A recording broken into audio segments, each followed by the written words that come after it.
Lalrosanga hello le tani vai mo kan ti chuanin o motor thara dong alom offense te an che pui rem khop mai kan react na tour channel hi LTP official channel ti ania hemi video link a original video link hi ka video description a ka danga a full video in endu chuanin khata tang khanin namani tan zon boi ngai loin in lova endo ania tin kan reaction tak mai in he video sponsor tu tunge kan ti chuanin skin line ani skin line hi dermatologist skin specialist in mishing vuntana a thaber turanga a duan ania skin line ai henin discount code kan ai ani Jaz Hmar 25 ti ania tu mi mang chuan 25% discount in 25% off in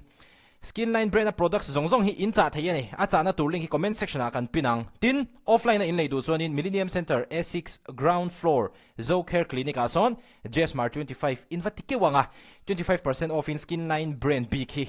invalid hei don ani ole tu na chuan in kan reaction ang na chuan tur tlang kor ben te kan so manga an nin fakla an ham chung hian helai twal zola kan motor hlan tur hian ron khal lu don ni tur tlang kor brass ben te kan so me le hallelujah chorus nen avam puyem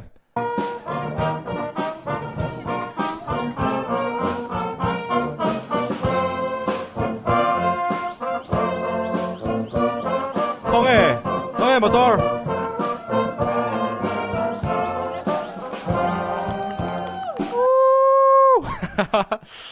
Avahan men Hey ka voi khat mu na ani ade a headlight hi a original ani lo an chei ani hi an chei tu tinge chei chu ka hre chuang lo Avahan a original ani lo ka ti wahan adap ka ti na ni lo nia ma se a original ayan nal turin an chei ka ti na o mana khanin ares hang kabula soi towa motor asonin Mahindra Thar hi apa beratia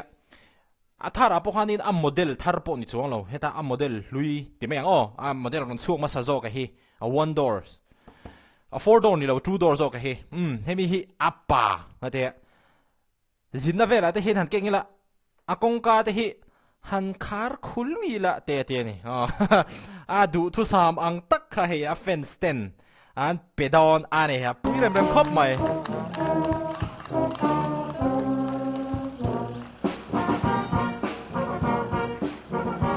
a khal tu pain ma saron vo dei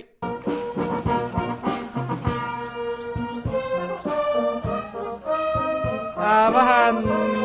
nal va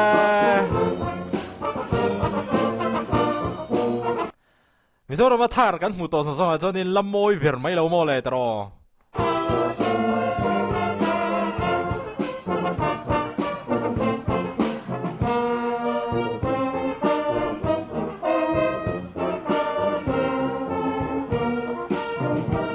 ngor o a headlight hi hit yanga arwala hey signal light ang dewa phezeu zeu theng hi kala mu ai mi lo ke ma he mo ka foi khat mu na nia đang đại đều khóc mày ti chuan aria sa hela ya motor mala ma hian local sila ribon che cha na hi ron nei sila ti chuan a che cha vele hian ring te my boy chu lo thapa ni mo nu ka lo tat mai in kut te po ha kan lo beng dur don nia ma so ei che ka soi nei pathi min to na ni alo me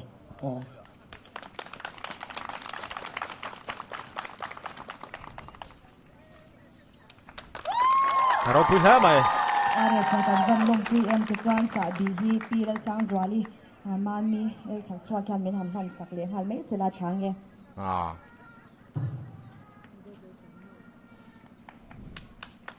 Mana Motors, welcome to the Mahindra family. Sport utility vehicles. Bon ram mai. Na pidal rem ruati mare min ron nei chun jom vele hal box sila Citation more. Ngarolok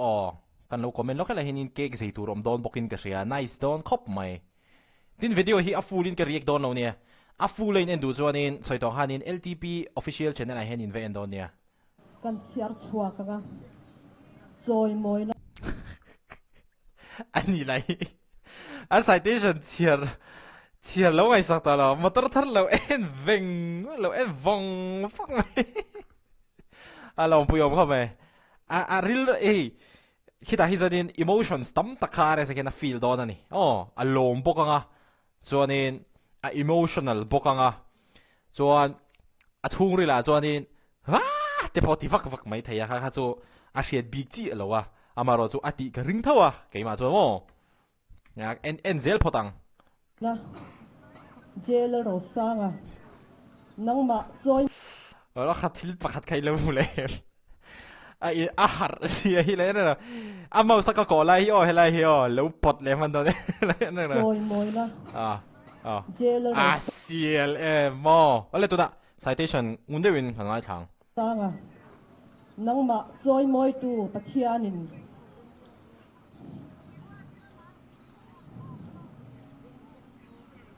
come on irong bol le zel de tu ta tan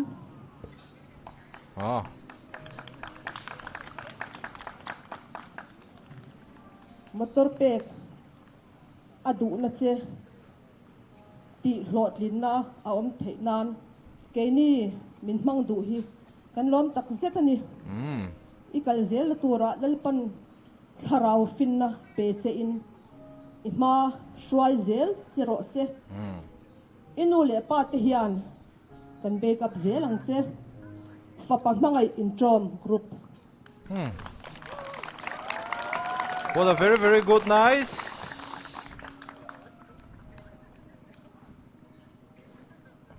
sabi han na le citation han na min le sak tu te chunga lom thu kan soya tu na chuan motor thar hi pathian hena pathian hena than nan nei do motor thar khi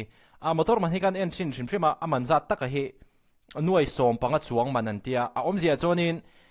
a base model hi nuai som pathum som pali chhovel anita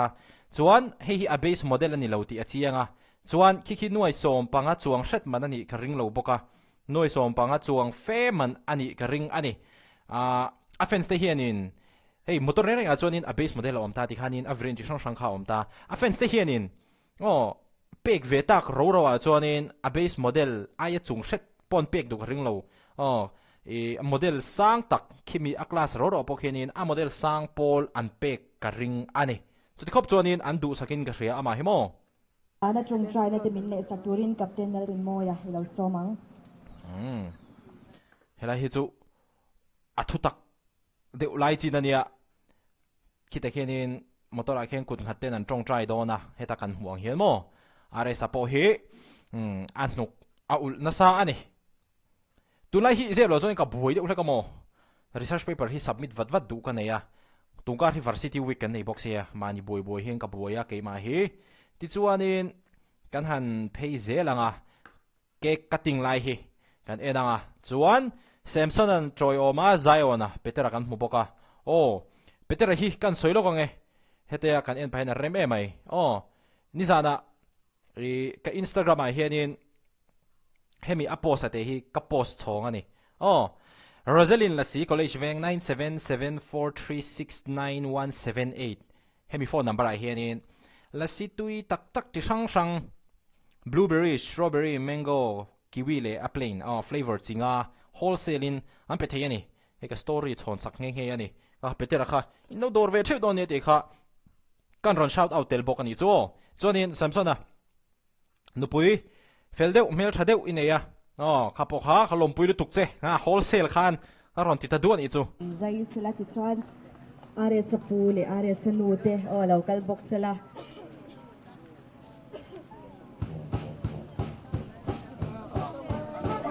yes come on kusang luaya good vibes ko ngayon malamahan local box sila positive vibes on yo hey nu so mi po mule tai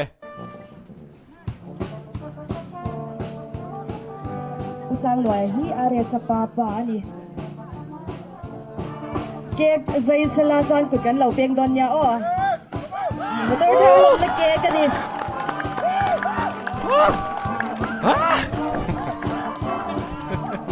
apu te panili anu han bar ma sa ber sila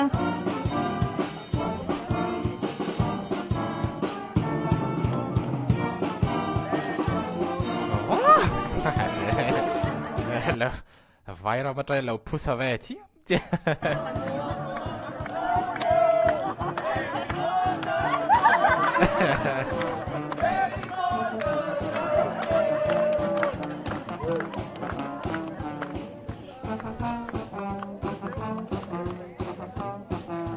cho nên hun ser mình mà sắp tu lệ gặp tên tên bôi hi bar về đấy rồi sẽ la trái cái gì John Sarpeka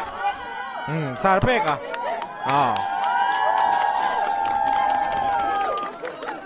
Sarpeka na bar về đó này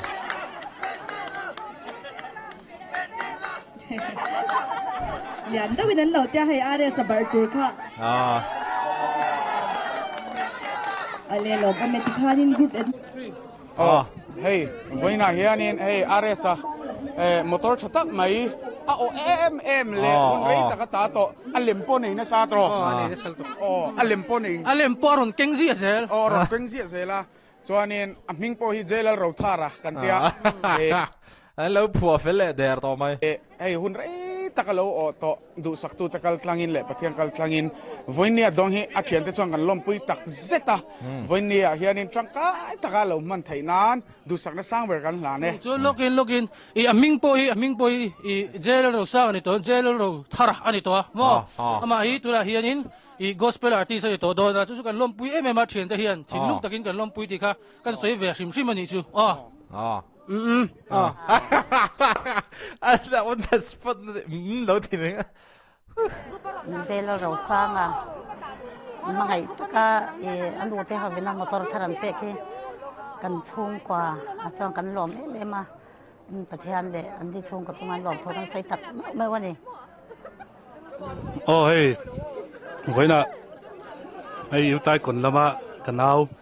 pakhat jok aresa offense ten ti mang car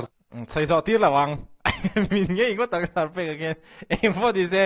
he video hi a full late and do chonin LTP official channel hi ni en the ni khati zong khatun tumata na kan react thei chu ni are sa motor thar adonga alom pui khop mai tin he bi motor thar adon theina tura ta na alang lo lama